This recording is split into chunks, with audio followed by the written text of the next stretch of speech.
Et quand nous regardons différemment, quand il change notre chemin, quand j'ai un regard similaire à Jésus, bien sûr, j'aurai des comportements similaires aux siens. Mes choix seront plus comme les siens. Parce qu'il est ma référence, je ne peux pas le lâcher.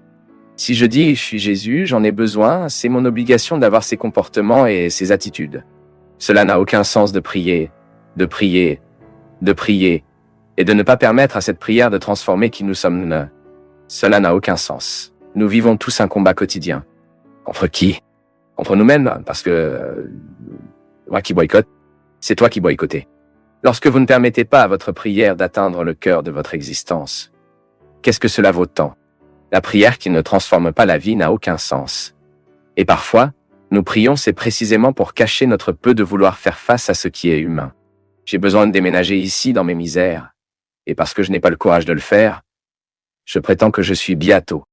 Et je vis en priant pour que je puisse satisfaire l'autre, et je vis en priant pour que je puisse paraître à l'autre que je suis sur la bonne voie. Quand, en fait, notre souffle ne vient pas de cette exposition publique. Cela doit être notre engagement. Parfois, on passe par nos vies une fois. Je dois y laisser les registres de mon christianisme. Parfois, nous ne plus reviendra et y trouvera cette personne. Un voyage que vous avez fait. Vous devez laisser les marques de votre christianisme. Dieu veut que nous transformions. Transforme en elle. La proposition chrétienne est si fantastique, si belle. J'ai comme référence Jésus et je veux être transformé. Je veux être similaire à lui.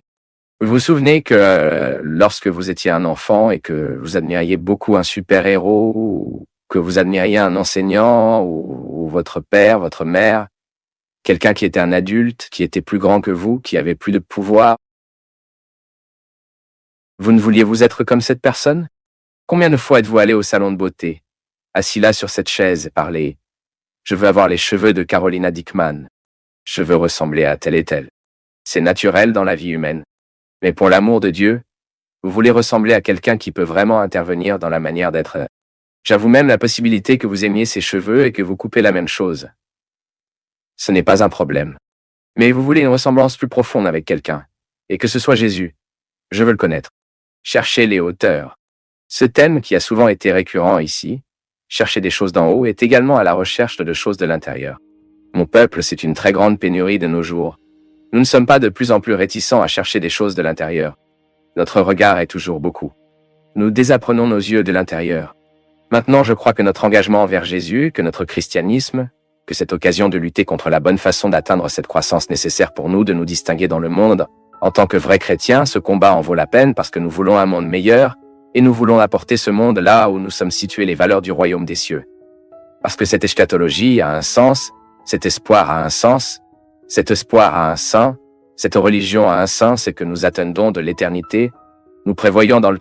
Et c'est le christianisme, quand vous pouvez vous regarder, sachant qu'il est comme vous, qu'il n'y a pas d'argent dans le monde qui peut nous rendre mieux que l'autre, qu'il n'y a pas de succès, je n'ai pas de succès, je suis un homme qui réussit, je suis une femme prospère, j'ai étudié, je l'ai fait, et ça, votre christianisme vous montrera que cela vaut tout ce succès, que cela vaut toute cette reconnaissance.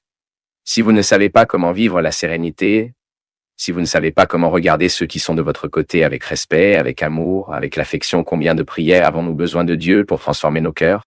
Est-ce la quantité? Je ne pense pas. C'est la qualité de ce que nous prions. Disons donc que la personne dira beaucoup moins de prières que nous et qu'elle a déjà un comportement chrétien. Il traite les gens de manière chrétienne. Elle est juste dans ses relations. Elle est vraie. Elle fait la promotion le bon. Je me fiche parfois de la religion que les gens professent. C'est pourquoi je suis ami avec tant de gens qui ont une religion différente de la mienne, et j'établisse des relations très fructueuses avec des gens qui ne croient même pas en Dieu. Et Dieu merci parce que je crois, ou parfois à l'aéroport. Père, je m'identifie à votre discours. Pourquoi? Je me demande, non? Oh non. Ma religion est différente. Ou je suis évangélique. Mais j'aime l'entendre. Je suis un spiritualiste, j'aime l'entendre. Ou je ne crois en rien. Et j'aime l'entendre. Je me fiche de la religion que les gens professent. Je crains le bien qu'ils promeuvent. Gardez un œil dessus. Faites attention à lui. On est beaucoup parlé, tu sais. Parfois, j'observe la façon dont nous prions et je m'inquiète parce que notre prière est une très expression de ce que nous voulons. Nous prions et demandons à Dieu ce que nous voulons. Mais je ne le trouve pas très honnête. Parce que c'est peut-être que ce que nous demandons aujourd'hui pour le résultat de vouloir que nous savons, parce que vouloir est beaucoup plus à la peau, que voulez-vous? Il est plus facile de dire que si nous devions dire ce dont nous avons besoin. Ainsi, lorsque notre prière est excessivement l'expression de notre volonté, il se peut que cela n'ait aucun effet, car nous pensons que nous ne correspondons pas à ce que nous demandons. Dieu ne donne pas ce que nous voulons. Mais si nous changeons notre façon de penser un peu, alors je présente à Dieu mes besoins, et je ne peux pas toujours dire ce qu'ils sont. Parce que je suis très inquiet de ce que je veux, je ne viens pas de ce dont j'ai besoin. L'âme a également besoin d'exercice aussi bien que le corps.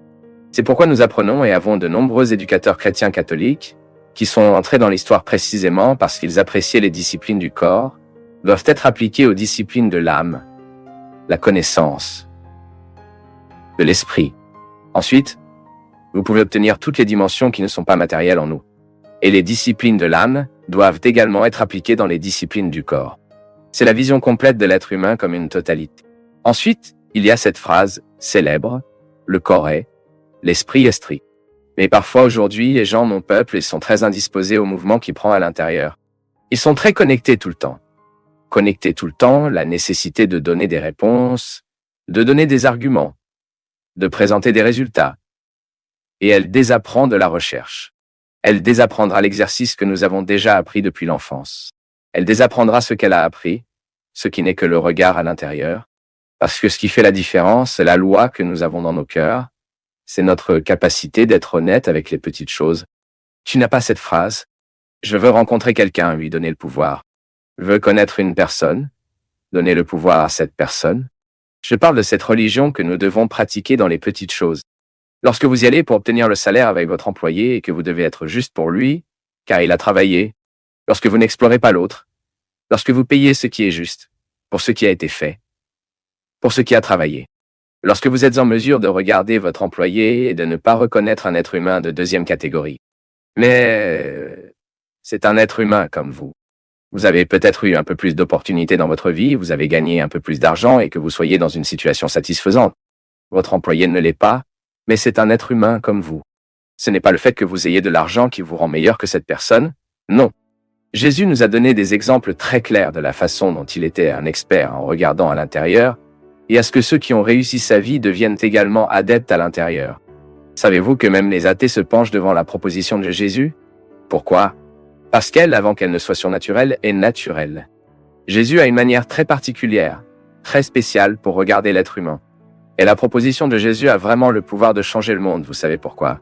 Parce que lorsque la proposition de Jésus est appliquée, nous devenons plus vite, nous devenons plus tolérants, nous sommes plus favorables, nous devenons plus fraternels, nous devenons réels, nous devenons plus équitables. Et ce n'est pas ce besoin du monde? Des personnes qui sont vraiment comme ça peuvent être vraies, peuvent être justes, gentilles, pour être favorables. Si nous prions, lui demandant ce que nous voulons et qu'il sait que nous n'avons pas besoin de ce que nous voulons, il ne nous donnera pas. Le miracle n'est pas possible, car Dieu ne nous traitera pas de manière immaturement. Lorsque j'insiste pour permettre à l'autre de me présenter tout le temps ce qu'il veut, je peux élever un enfant immature. Ou plutôt, je peux élever un enfant immature. Et il aura du mal à répondre à ses besoins. Est-ce naturel pour l'enfant? À tel point qu'elle est tendrement. Nous devons même tirer un peu, sinon cela ne laisse pas. Elle vit autour de ses besoins. La maturation est précisément lorsque vous obtenez l'équilibre. Je suis en mesure de contempler mes besoins, mais je suis également en mesure de percevoir les besoins des autres. L'enfant est cet être qui n'a pas la capacité de contempler les besoins des autres, donc il est si égoïste.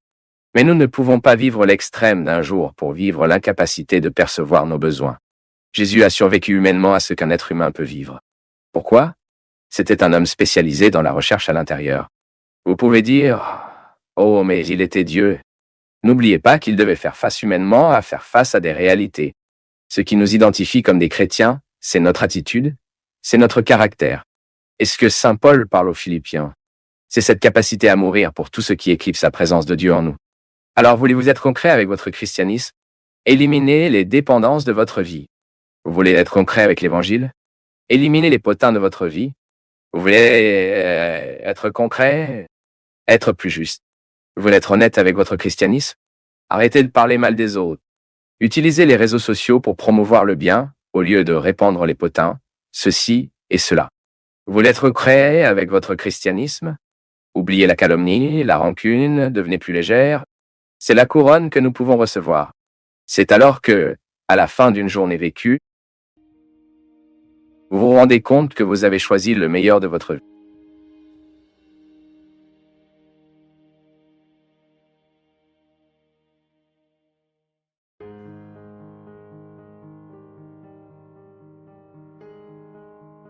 Père Fabio, je veux clarifier un doute.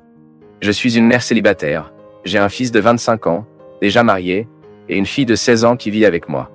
Je veux savoir ce qu'est une famille pour l'Église, car certains religieux à qui j'ai parlé m'ont dit que je ne suis pas une famille pour ne pas être marié. Cela me dérange beaucoup. Après tout, pour l'Église, qu'est-ce que la famille? La famille, mon ami, est toujours un groupe de personnes composé de 2, 3, qui vivent en ligne avec la parole de Jésus. Le reste peut être une formule prête qui borde l'hypocrisie. Qu'est-ce qu'une vraie famille? Je n'ai pas le droit de dire que vous n'êtes pas une famille. Est-ce que tu sais pourquoi? Je ne connais pas votre vie. Je ne connais pas votre relation avec vos enfants. Et ce n'est pas parce que vous étiez célibataire avec ces 2 enfants que je vous retirerai le titre de famille. Vous êtes les bienvenus? Quelle hypocrisie de ma part. Parce que je vois un homme marié avec une femme, un père d'enfants, et qui ne sont pas une famille. Car ils vivent dans une trahison constante, vivent en adultère tout le temps. C'est donc beaucoup d'hypocrisie. L'Église, elle nous assure que la famille, c'est où nous grandissons amoureux. Le reste est notre invention. L'endroit est le sein de la famille. La famille est le sein où l'amour grandit. Bien sûr, l'Église guide et demande que cette famille soit complète, qu'elle ait père, qu'elle ait une mère, qu'elle ait fille, puisse être frère. Prêt. Mais à partir du moment, ce n'était pas possible. Nous devons travailler avec ce que nous avons. Si vous étiez marié, avez un mari à droite, vos enfants auraient une richesse encore plus grande d'avoir mon père à côté d'eux. Mais si vous n'avez pas ma fille, ne vous sentez pas propriétaire de la famille, car je suis sûr que vous, en tant que mère célibataire, vous pouvez l'essayer dans votre chair, ce qui est beaucoup plus blessé. Tu devais se déplier. Tu devais être père. Tu devais être mère, non? Et bien sûr, vous, dans l'expérience d'être une mère célibataire et de souffrir de tout ce que vous avez souffert, et devrez toujours souffrir jusqu'à aujourd'hui, vous ne recommandez à personne que vous êtes une mère célibataire. Je ne recommande particulièrement pas. J'avais des histoires chez moi, mes sœurs, et je vois la souffrance qui éduque un enfant sans avoir un père à côté. Mais à partir du moment où la situation est constituée, elle y est établie, créez la famille. La famille commence à exister au moment où vous vous aimez, au moment où vous vous respectez, au moment où vous établissez des liens. Car il ne suffit pas d'être relatif, non? La maternité n'est pas seulement un exercice biologique, la maternité n'est pas seulement une fonction sociale non plus. Il s'agit surtout de constituer un sens. C'est mon fils, et je l'ai mis du point de vue d'être mon fils tout le temps. Dans l'amour que j'aime, dans l'éducation que je donne, dans le mot qui guide. Il ne vous convient pas de le mettre dans le monde et de l'oublier. Ensuite, vous rompez le lien familial. La famille cesse d'exister lorsque les responsabilités ne sont pas exercées. Retour une fois de plus le sujet précédent. La famille n'est pas non plus le résultat d'un miracle. Ce n'est pas parce que le père et la mère sont à l'intérieur et que tout le monde vit ensemble que nous pouvons nous considérer comme la famille.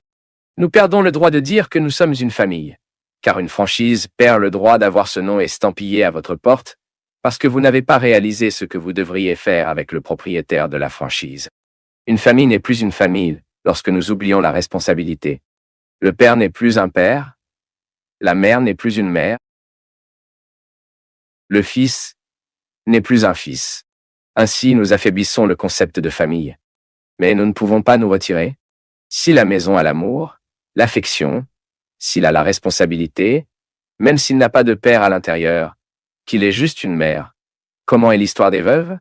Les femmes qui ont perdu leur mari ont-elles cessé d'être une famille à cause de cela?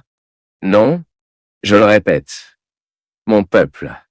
Et je préfère faire des erreurs en appliquant la miséricorde, pour bien faire les choses en appliquant la justice. Parfois, nous trouvons beaucoup de gens qui souffrent de ce discours parfois agressif, car j'ai trouvé une personne que j'aime beaucoup. Je n'ai pas vécu il y a longtemps, je ne le trouve pas depuis longtemps, mais j'ai entendu ses aveux. Elle ne fait pas île, et l'union de ce garçon extrêmement tumultueuse, extrême jamais changée, car elle est consciente de sa limite, mais une eucharistie quotidienne. Ils ne communent pas, mais ils partagent le mot, ils participent quotidiennement à la messe. Et le mari, quand il le peut, de son côté, combien de fois ai-je vu?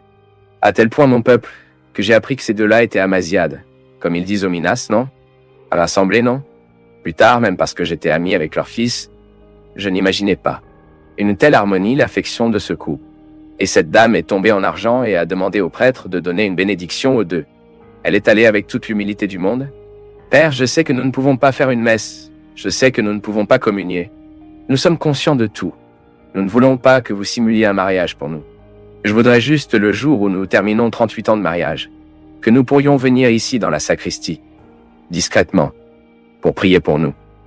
Que le Seigneur dise une prière d'action pour la grâce avec nous. Car nous n'avons jamais eu l'occasion pour faire ça.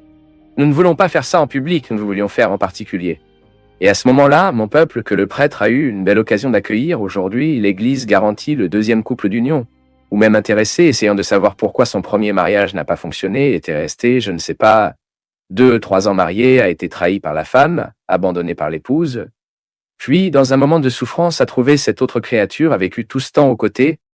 Le prêtre, dans un moment d'insensibilité, parle comme ça, « Je ne vous donnerai rien, parce que vous êtes tous les deux en enfer. » Et puis, mon peuple, cette femme est venue me voir parce qu'elle essayait de digérer ce mot. « Père, suis-je vraiment en enfer? Est-ce même si moi, ayant tellement aimé que j'aimais, prenant soin des enfants que Dieu nous a donnés, la façon dont je prenais soin, et même prenant soin de son fils qui est parti pour moi, dans le bon sens, parce que sa femme, le premier, je ne voulais même pas être avec l'enfant. Le prêtre. J'ai reçu mon mari avec le fils aîné, qui n'était pas à moi, et qui est dans mon cœur, et mon fils, et même comme si j'étais sa mère. Est-ce que je mérite l'enfer après tout cela? Vous voyez mon peuple ici, en cela. Le prêtre a eu le malheur d'interpréter à partir d'une règle sèche, sans réflexion, parce que l'Église est si sage,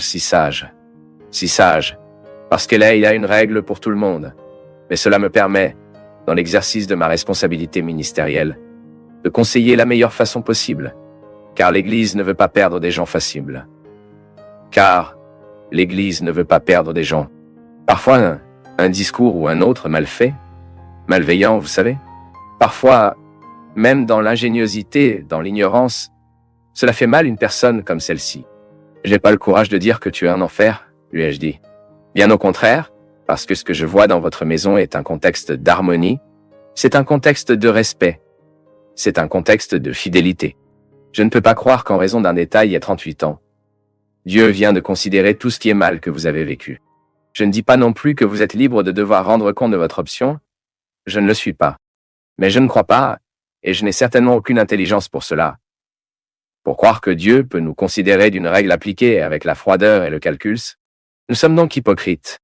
Et ce couple qui s'est marié mignon dans l'église, et celui qui n'a jamais été fidèle à sa femme, elle qui n'a jamais été fidèle au mari, sont au paradis? Quel ciel est-ce?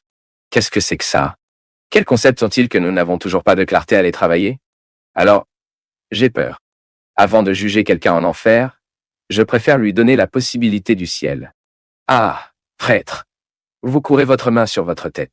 Non, je pense que j'essaye d'être à tout le moins un humain, qu'est ce dont elle a besoin à ce moment-là. Parce que parfois les gens, la chose la plus simple est de se jouer en enfer. La décision pour l'enfer est la chose la plus simple du monde. Vous faites cela avec vous tout le temps.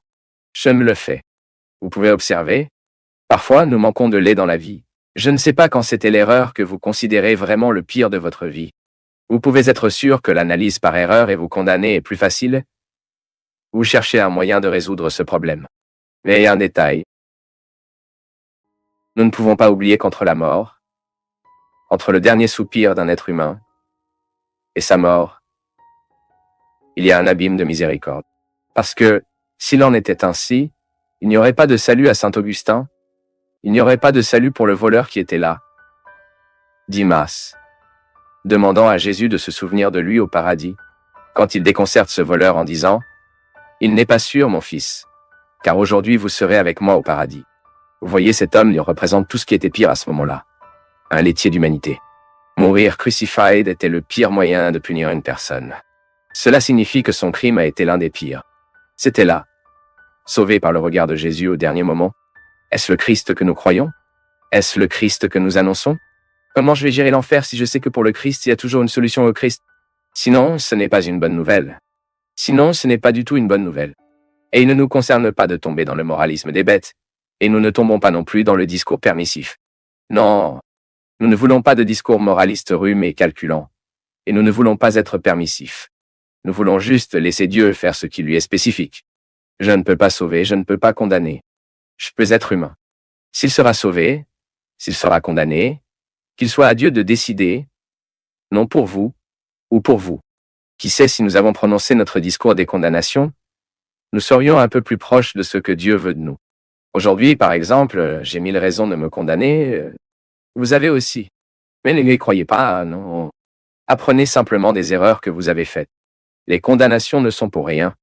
Ce qui peut améliorer nos vies, c'est de regarder l'erreur commise avec lui, apprenant, surmonter et modifier notre façon d'être. C'est ce que je te souhaite. Que la bénédiction du cœur de Jésus soit perplexe sur nos cœurs, sur nos vies, au point de devenir enthousiastes pour changer ce qui doit être changé en nous et nous nous débarrassons de tous.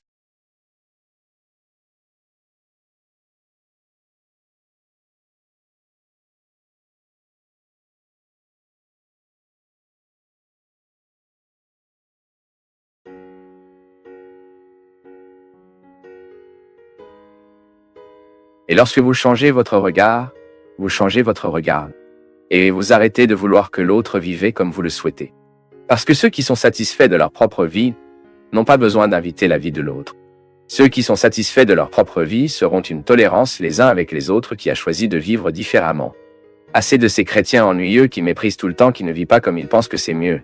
Ni Jésus ne l'a fait. Au contraire, Jésus a accueilli les gens. Donc, tout changement qui doit se produire, qui se produit après que vous vous aimiez à nouveau. Vous aimez comme Dieu avant. Cela peut sembler étrange, mais si vous regardez les RH de Jésus, c'était le pire de l'histoire humaine. Il n'a choisi que des personnes qui ne pouvaient pas payer. C'est la raison pour laquelle je suis là. Je ne suis pas entré dans la porte d'entrée. Je n'ai jamais été le séminariste accrédité. Je n'ai jamais été celui que quelqu'un. Ah, ce garçon sera un prêtre. Il n'y a rien. C'est juste pour étudier. Je ne suis pas entré dans la porte d'entrée. Et je m'assure que vous qui ne vous sentez pas invité à aller de l'avant non plus, restez à moi. Et que nous pouvons assister jusqu'à la fin, que ce Dieu ne nous abandonne pas. Pour moi, pour vous, que nos besoins sont vraiment les mêmes. Et certains d'entre eux, juste au fil du temps, nous le découvrirons. Il y a des choses qui ne servent à rien de comprendre le moment où vous n'êtes pas prêt à comprendre cela. La plus grande richesse que nous puissions avoir dans la vie est d'aimer et d'être aimé. Mais parfois, nous prenons le temps de le découvrir. Nous nous trompons. Nous pensons que la plus grande richesse que nous puissions avoir est dans ce que la journée trouve. Et nous passons souvent un bon moment de nos vies à le croire, y compris l'investir. Et ce n'est pas un problème que vous travaillez sur cet esprit, que vous construisez vos rêves, que vous fassiez tout pour avoir la ressource financière pour bien vivre et vivre heureusement. Mais n'oubliez jamais que le temps arrivera à votre vie, que vous comprendrez que la vraie richesse n'est pas l'argent qui peut vous apporter. Certaines choses que l'argent achète, mais ce qui soutient vraiment un être humain debout, sans crainte de faire des erreurs, n'est pas l'argent qui l'apporte. Et vous devez avoir ces deux choses autour. Vivre pour obtenir ce que l'argent achète n'est pas un problème. Je le répète. Travaillez beaucoup, étudiez beaucoup, extrayez vos possibilités autant que possible. Car ils peuvent apporter beaucoup de richesses matérielles. Ce n'est pas un problème que vous grandissez. Mais n'oubliez jamais les richesses qui vous feront sentir que la vie en valait la peine. Ce ne sera pas votre compte bancaire. Ce ne sera pas les bâtiments, les maisons, ce que vous avez fait. Il n'y a rien de plus beau que ça. Et que vous regardez sur le côté et que vous réalisez que votre vie a une énorme richesse que vous avez pris le temps de réaliser. Et cet amour n'est pas un investissement graphique pour la journée. Il n'y a rien de plus riche, les gars, que vous faites confiance à quelqu'un. Il n'y a rien de plus précieux que d'être avec une personne en qui vous pouvez faire confiance. Il n'est pas dénué de sens que dans notre maison. Notre maison, c'est l'apprentissage de l'amour. Il n'y a pas d'autre endroit pour nous pour vivre cela. Depuis quand vous êtes entrés dans ce monde, quelqu'un a dû vous aimer très radicalement. Sinon, vous ne survivriez pas.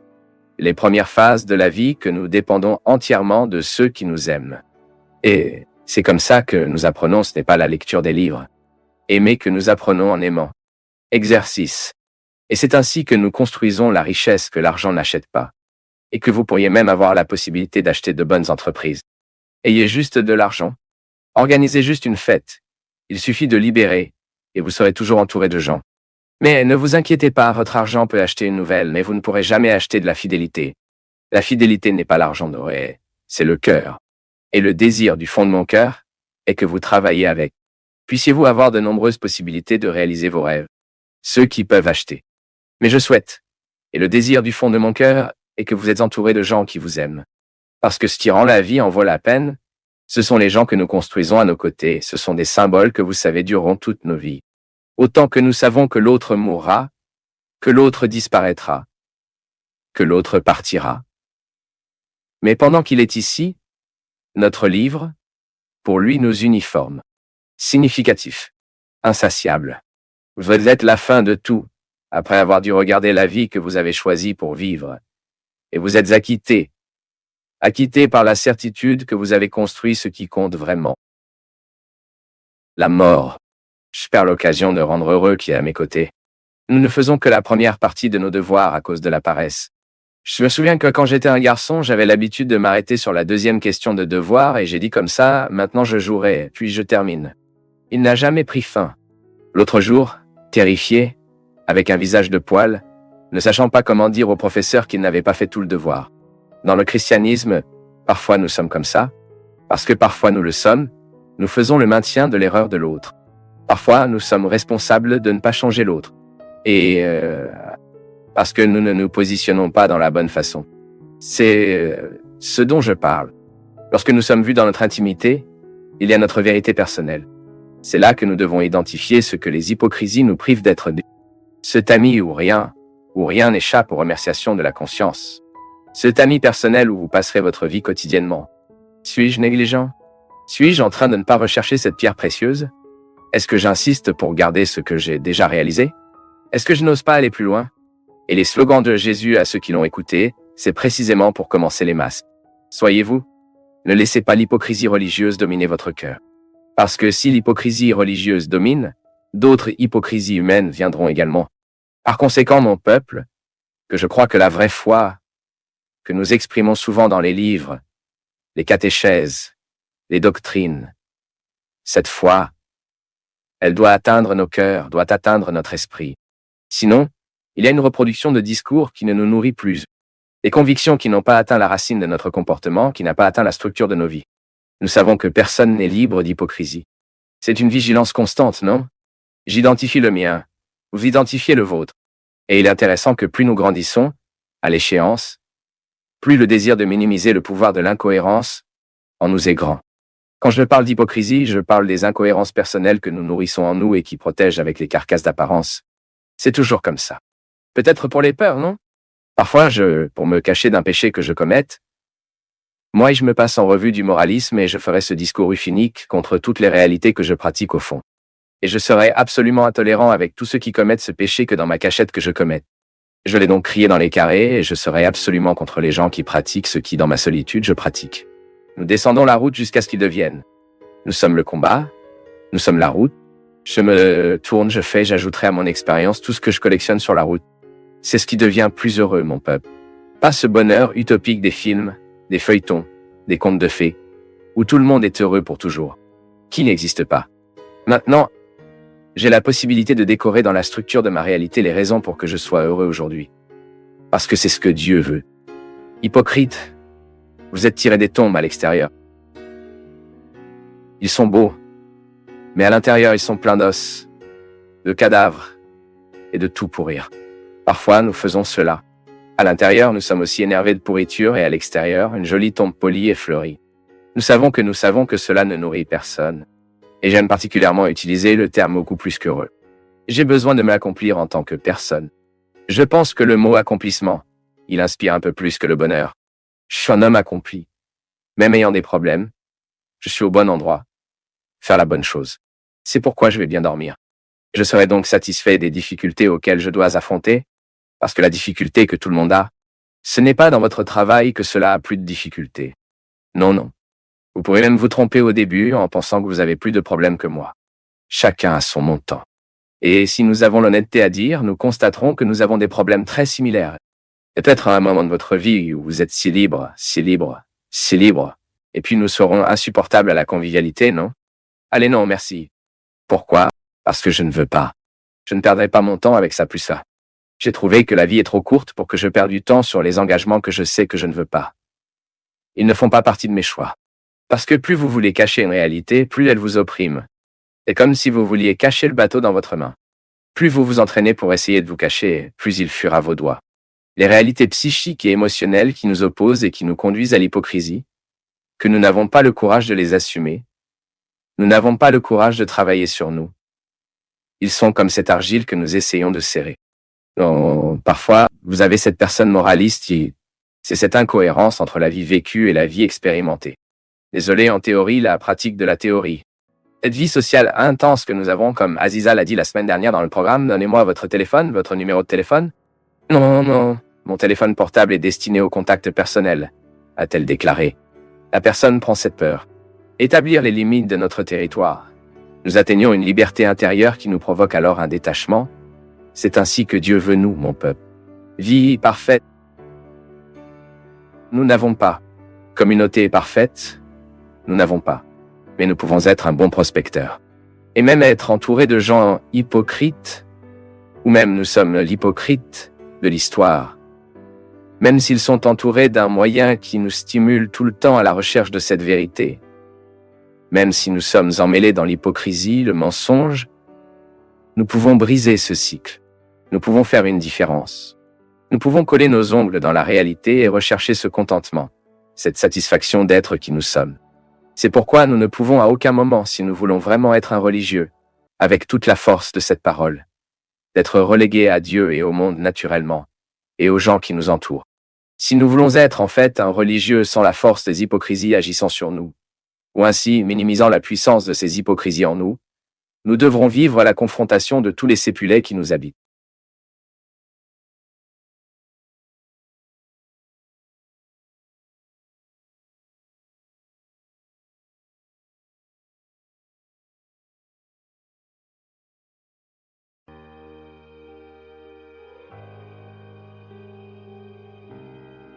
Père Fabio, bonne nuit. Il y a quelques jours, j'ai été visionné de toute cette méchanceté existante dans le monde. Jusqu'à il y a quelque temps, je pensais que tout cela était le résultat du péché et de la veille d'Adam. Dernièrement, j'ai compris que le péché n'est pas venu par Adam et Ève, mais là dans le ciel, quand l'ange Lucifer s'est rebellé contre Dieu et a été expulsé du paradis. Et ces anges sont ici parmi nous, répandant le mal. Alors, comment puis-je comprendre, Père? Dieu était-il qui a fait une erreur? Pourquoi a-t-il permis tout son pouvoir qu'avant l'homme, le péché, la trahison parmi ses anges? Quel est ce pouvoir du démon? Que même la Bible, Jésus dit qu'il n'est pas venu pour apporter la paix, mais l'épée. S'il vous plaît, Père, j'ai besoin d'un guidage. Sergio, très intelligente votre question. Vraiment, quand vous pensez que Lucifer est l'ange de la lumière, qui se rebelle contre Dieu parce qu'il voulait être comme Dieu, cela précède vraiment l'expérience. Je ne sais pas, parce que nous ne pouvons pas contextualiser dans le temps, mais pour comprendre la Sainte Écriture, vous avez alors un Adam et Ève, disons, après cette expérience d'ange en décomposition. Parce que s'il y a le serpent qui matérialise cette présence du mal du monde, y compris les pauvres, est une injustice. Je continue de penser que pour les serpents, qui est une créature qui a son rôle dans le monde, parfois nous faisons-nous tuer un serpent aussi justifié. Le mythe actuel, cette narration, je parlerai du mythe, il ne peut pas être confus. Cette narration qui est dans la Genèse, mettant le serpent comme celle qui représente le mal et séduisant Adam et Ève, est comme s'il y avait vraiment une action qui a précédé cela péché. Le mal était déjà présent dans le monde. Et là, mon fils, nous ne pouvons pas perdre beaucoup de temps à vouloir comprendre l'origine du mal, car c'est comme si vous vouliez essuyer la glace. Il n'y a aucun résultat. Vous l'essuyez, il pousse l'eau. L'important est de vivre avec cette compréhension que le mal est présent dans le monde. Et ce péché, cette expérience que nous identifions à Adam et Ève comme quelque chose qui générera pour nous, est une erreur qui génère des conséquences. Est une erreur qui génère un héritage. C'est-à-dire que je suis marqué par le péché, parce que je suis un enfant d'Adam. Tout cela est résolu en ce moment que le Christ assume ce péché et le rachète à travers le mystère de l'incarnation. Sa mort, sa résurrection. Donc nous avons commencé à résoudre le conflit comme celui-ci. Je m'apporte dans les marques d'Adam parce que je suis humain, je suis fragile, je dois établir une vie avec cette limite, comme je l'ai dit. J'ai besoin pour faire cette confrontation quotidienne, je dois me regarder mes misères et je suis jaloux, je suis malhonnête, je suis un menteur, je suis infidèle. Nous avons tous ce lot de péché. Je ne dis pas que je suis tout ça ici. Non. Je donne juste l'exemple. Je fais un effort quotidien pour ne pas l'être, mais j'apporte tout en moi. Vous permettez simplement de faire une corde à vos déséquilibres et vous verrez où vous allez. C'est incroyable de voir comment, si nous ne prenons pas soin de ce qui est précaire en nous, comment il se multiplie et grandit. J'ai donc toutes les marques d'Adam sur moi. Vous avez toute cette tendance au mal. La tendance au mal qui vous pouvez comprendre à partir des Écritures sacrées, vous pouvez comprendre le contraire. L'important est que vous ne niez pas que le mal existe. Maintenant, je ne peux pas oublier que je suis sous le flux de grâce, dans l'afflux de la grâce. Je suis dans ce mouvement de purification.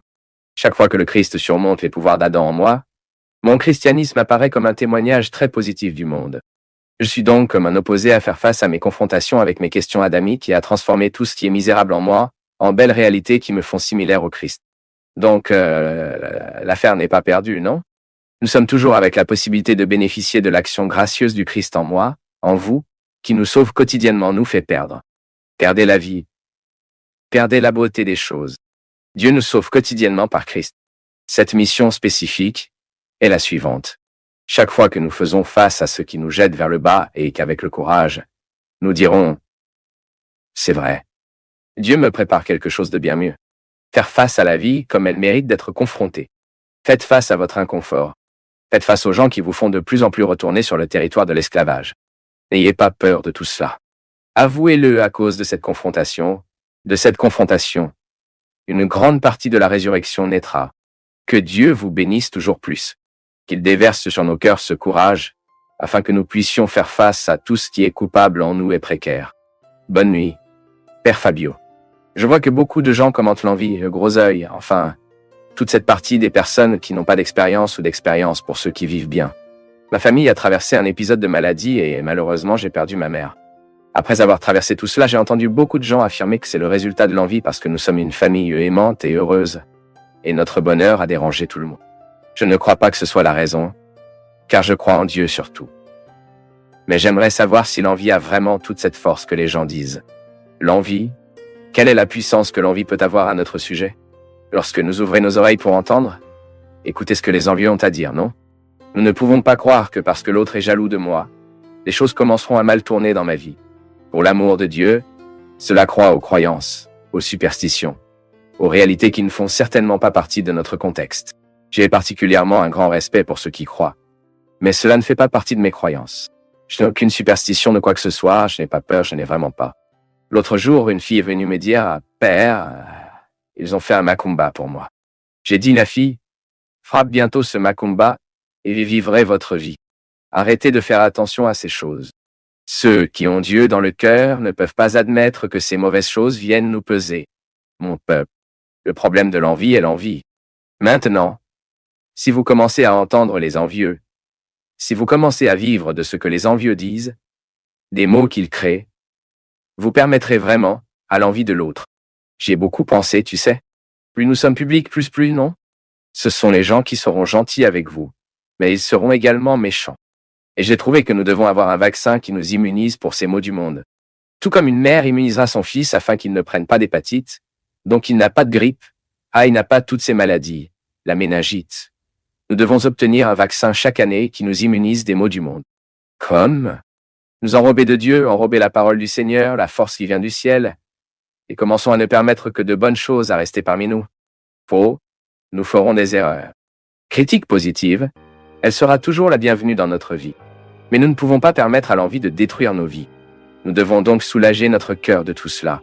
Mon fils croyait que ta mère est décédée parce que quelqu'un était jaloux de ta famille, c'est absurde. Ceci est absurde. Nous ne pouvons pas admettre une telle croyance. Croire que ce que l'autre me souhaite gravement ne peut vraiment vous rendre le mal dans ma vie que si je permets à votre mal d'entrer dans mon histoire, entre dans ma vie. Je sais qu'il n'est pas facile de gérer l'envie des autres, surtout lorsque ces gens inventent des histoires. Quand ils commencent à vous faire du mal. Soit dit en passant, je réfléchissais beaucoup à ce sujet à la fin de l'année Internet, est un instrument très dangereux ces jours-ci. Car si vous laissez échapper un ragot sur Internet, jusqu'à ce que vous le corrigez, jusqu'à ce que la personne qui a souffert de cet affront peut prouver que ce n'est pas vrai ce qu'ils disent, non? Non? Alors vous voyez, qu'est-ce que le mal humain? Le mal, l'envie, toutes les mauvaises choses qui font partie de la vie. Vous ne pouvez pas vous débarrasser. Ce sera où existèrent le genre humain, où les gens existent, le mal et l'envie seront présents. Maintenant, vous devez vous faire vacciner, vous devez être à l'abri de ces maux que le monde vous provoque. Parce que sinon vous serez détruit par tout cela. L'envie est celui qui regarde toujours la vie de l'autre, non? Il n'a pas le temps de vivre sa propre vie. Il est tout le temps qui fait attention à ce que fait l'autre. Ce que l'autre, bien sûr, et il ne fera que faire attention à ce que l'autre est mal. Il ne pourra jamais envoyer un petit messager sur son téléphone portable, félicitant pour ce qui a fonctionné. Mais chaque fois qu'il y a une erreur, il fera un devoir d'envoyer un message. Il fera un point d'appel. Il fera un point de donner un message. Pourquoi? C'est parce que le but de The Envious est de détruire celui qu'il fait d'une manière ou d'une autre. Il pense qu'il est en concurrence avec lui, faisant une ombre pour lui. Pour l'amour de Dieu, non? Nous ne pouvons pas permettre à ces sentiments de grandir en nous. Et envie, mon peuple, est un sentiment naturel, jaillit naturellement dans le cœur de nous tous. Celui qui dit qu'il n'est pas jaloux est ment, car à un moment donné, ce terrible sentiment nous prend le dessus. Maintenant, nous devons faire attention à ce que nous faisons avec l'envie que nous ressentons. Alors d'accord, je regarde Christian, il joue très bien du piano, j'ai toujours voulu jouer au piano, je ressens cette envie de lui, mais regardez ensuite, je commence à... parce que l'envie ne regarde que ce que l'autre fait. Et non, l'envie a du mal à se percevoir. Il a du mal à énumer ce qui est précieux en lui, ce qui est précieux. Pourquoi est-ce que je veux le talent de Christian si j'ai déjà une série de talents que Christian n'a pas? C'est ainsi que la vie vaut la vie. Oh, j'ai toujours voulu jouer d'un instrument, mais je n'ai pas eu le temps d'apprendre. Cela aurait même eu une facilité d'apprentissage. Mais je n'ai pas appris. Mais c'est bien que je commence à dépendre un peu plus de musiciens aussi. Ah, je ne sais pas comment travailler avec la menuiserie. D'accord, pour ce que le menuisier a. Si vous avez déjà votre métier, si vous savez déjà comment faire, maintenant, Envie est né en ce moment. Il y a tellement de gens qui sont brillants dans leur vie. Et ensuite, après tout, ils commencent à tout jeter, leurs pieds par leurs mains. C'est pourquoi l'autre jour que j'écoutais le même football, non? Le joueur de football doit quitter les lieux au sommet. Es-tu d'accord avec moi? Parce que sinon, il se retournera, il est un joueur merveilleux, alors il obtient un Kanta, se fait mal, et malheureusement, c'est comme ça. Donc, aussi beau que pour venir et y arriver, c'est aussi savoir comment sortir de la scène. Alors maintenant, j'ai beaucoup contribué. Je vais commencer à retirer l'équipe de terrain. Il est temps de me recueillir. Je laisserai les autres qui sont plus jeunes, qui font ce qu'ils font. La parole de celle qui savait sortir de la scène, elle aura toujours l'autorité tant qu'elle n'est pas plongée dans un contexte d'envie et de mauvaise réalité. Envy est capable de rendre les autres diaboliques. Il ne sait rien faire d'autre s'il ne parle pas mal des autres. Il ne sait rien faire s'il ne met pas de défauts dans les autres. Et puis il expose, non? Parce que tout le monde le sait. De quoi parlez-vous mal, pourquoi? Parce que vous êtes jaloux. C'est donc très dangereux. Mais mon fils, nous ne pouvons jamais croire que cette envie est capable de provoquer ces catastrophes, tous ces malheurs. Sinon nous saurons croire à la superstition. Ce que nous devons neutraliser l'envie, d'abord, c'est en nous. L'envie jettera vos barbes, donc vous trouverez un moyen de créer une immunité. Protégez-vous de ces lances que The Envious vous jette en vous.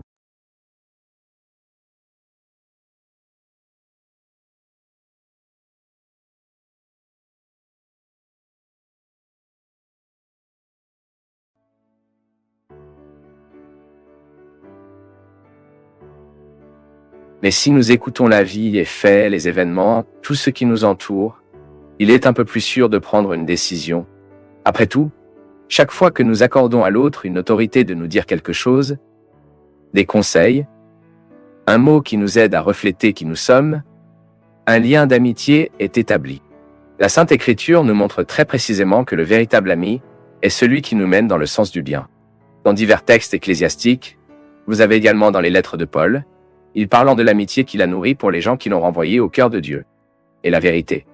Un vrai ami est celui qui fait un lien entre nous et ce que Dieu veut que nous soyons.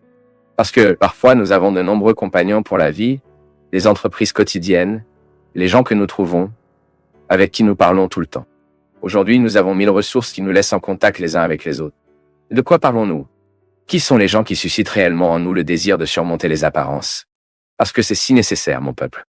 Nous cassons cette coquille qui nous expose tant de fois au monde, et n'a parfois rien à voir avec ce que nous sommes. Toi-même, tant de fois vous avez une armure que vous offrez à l'autre, mais pas encore vous. Pas encore, et toi. C'est juste une marge de ce que vous êtes.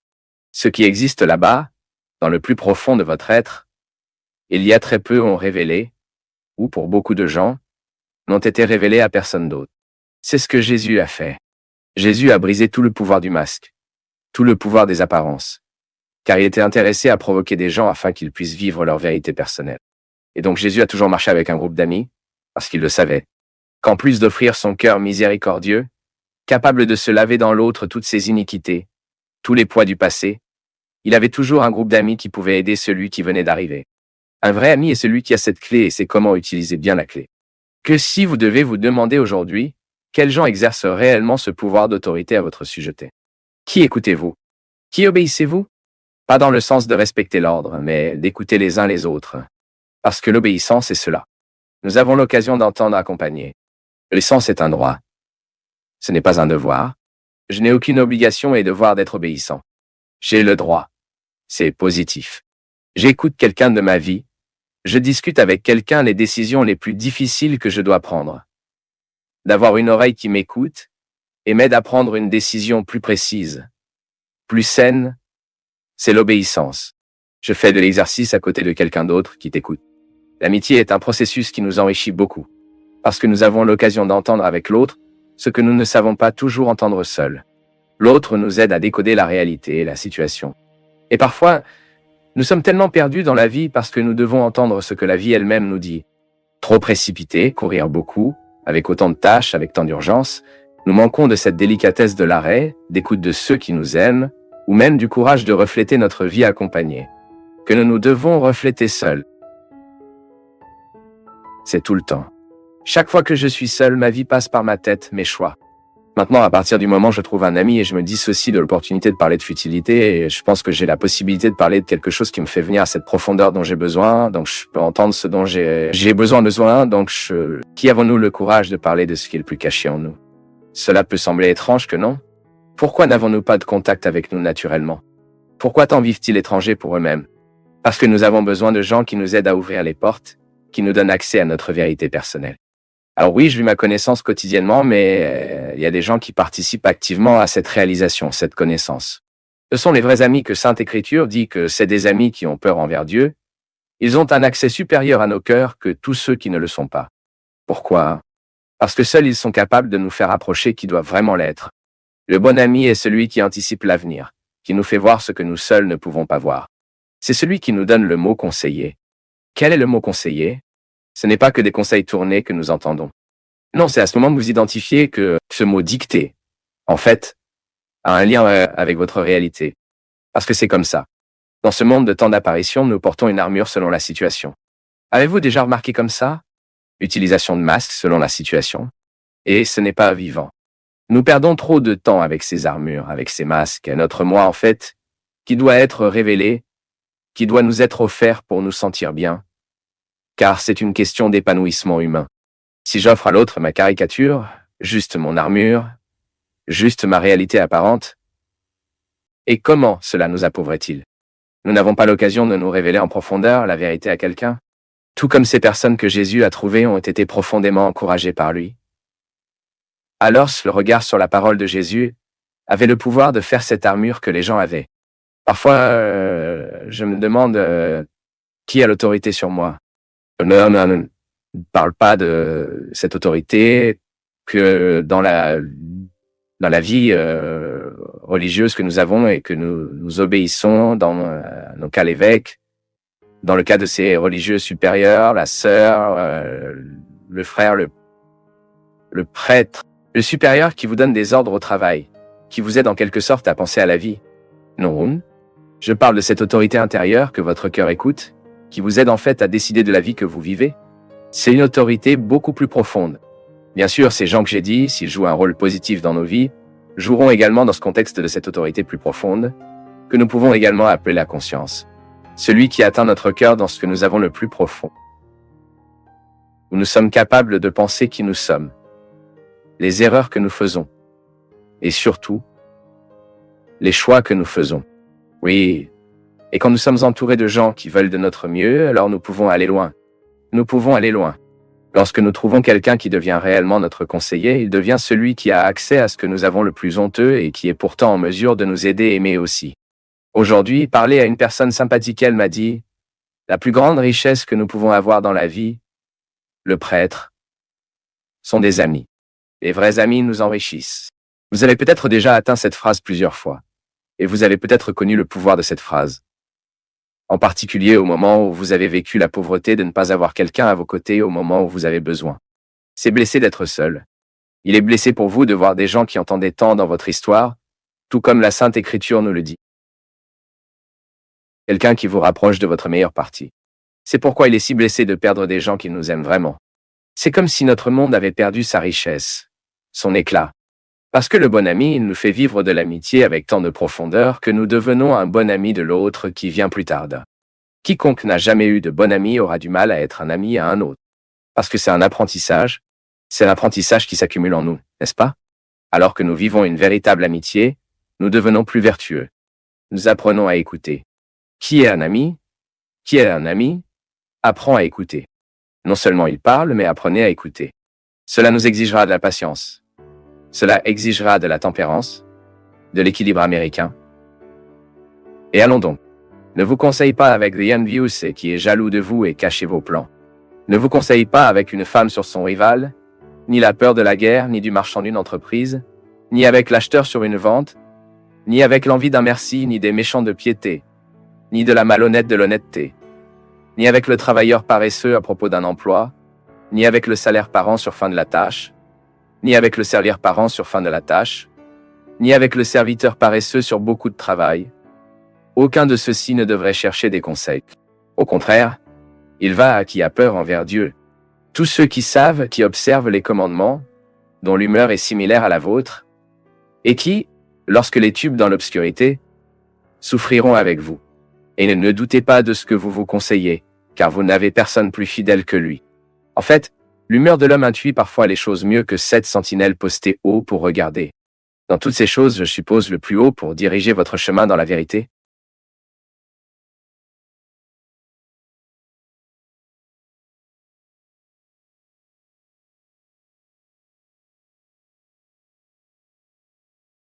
Qui nous donne le sens de la vie?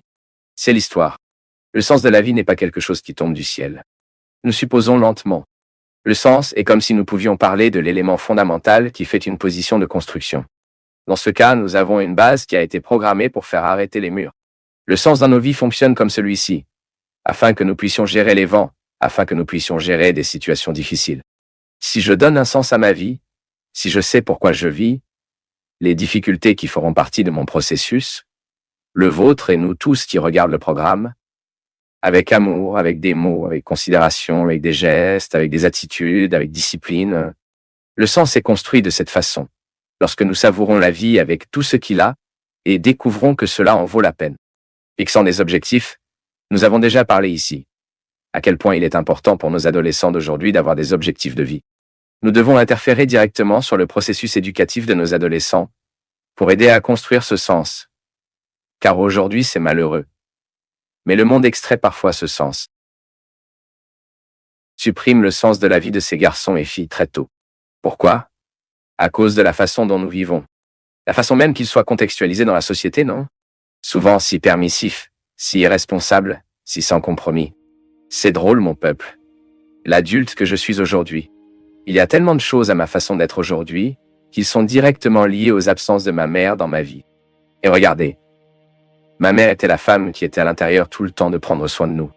Mais bien sûr, la mère ne peut pas s'en tenir à l'enfant tout le temps. Vous devez faire des choses. Mais la rupture de cette relation génère un traumatisme très profond dans la vie des enfants. Alors qu'allons-nous faire plus tard? Il y a l'être humain avec le problème. A fait un défaut avec la pièce.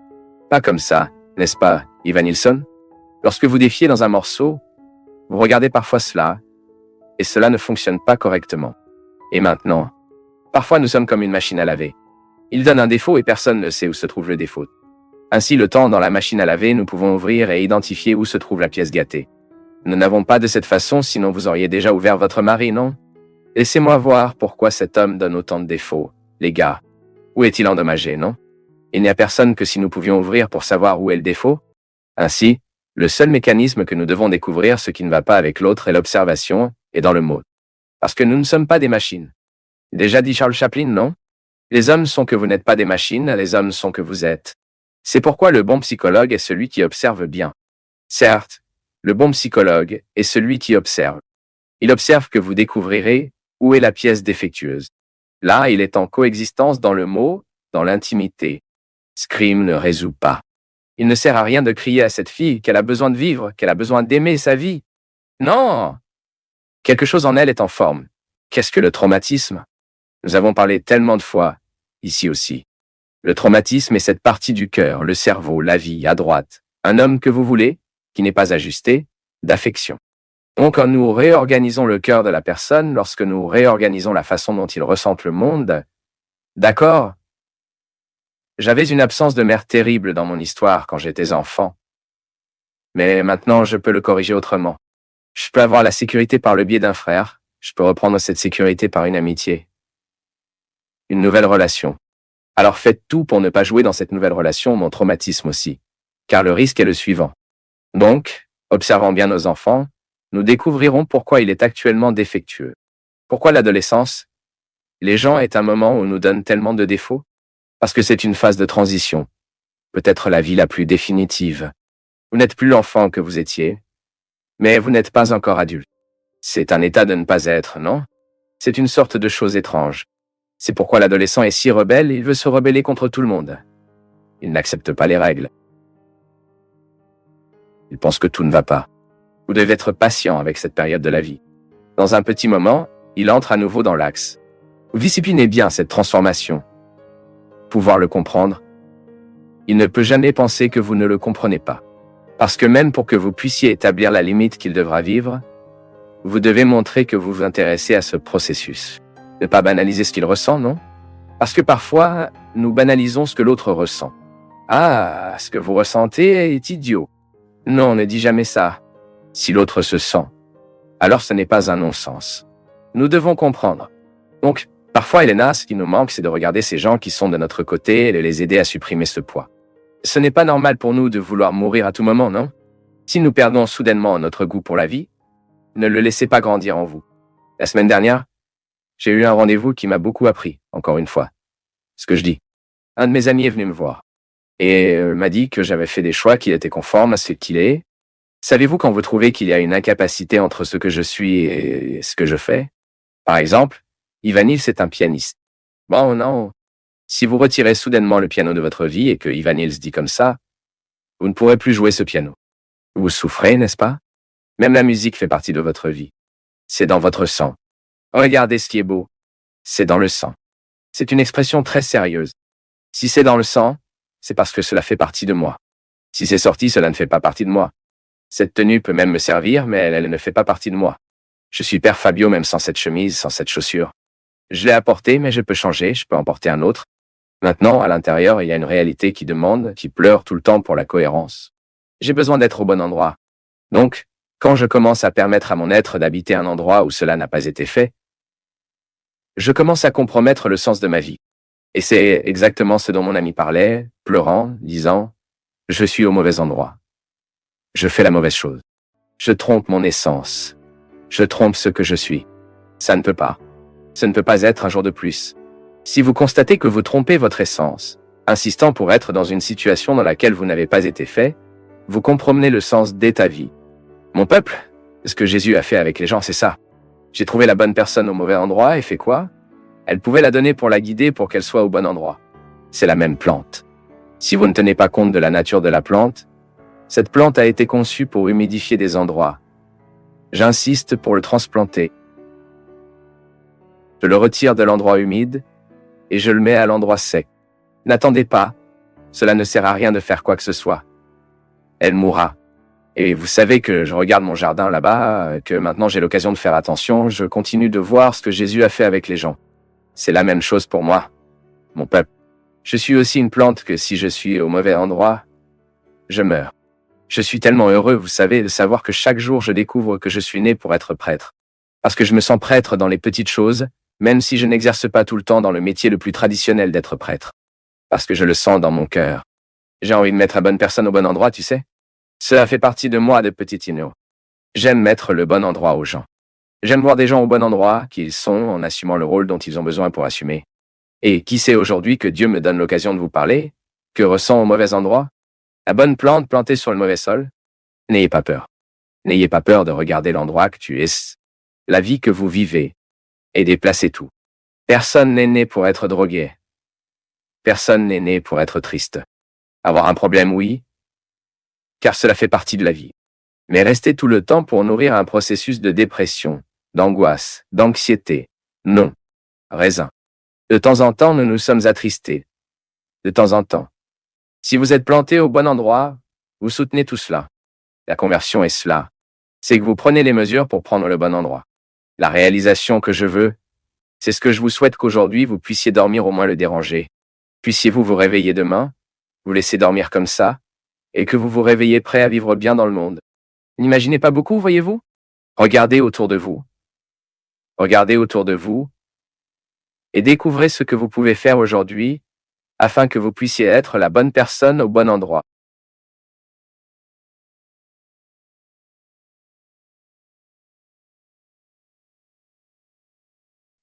Je tiens à te féliciter. Tu es allé jusqu'au bout d'une vidéo dense et sans raccourci. Cela demande de l'attention, de l'ouverture et du courage. Laisse en commentaire ta ville ou une phrase qui t'a touché.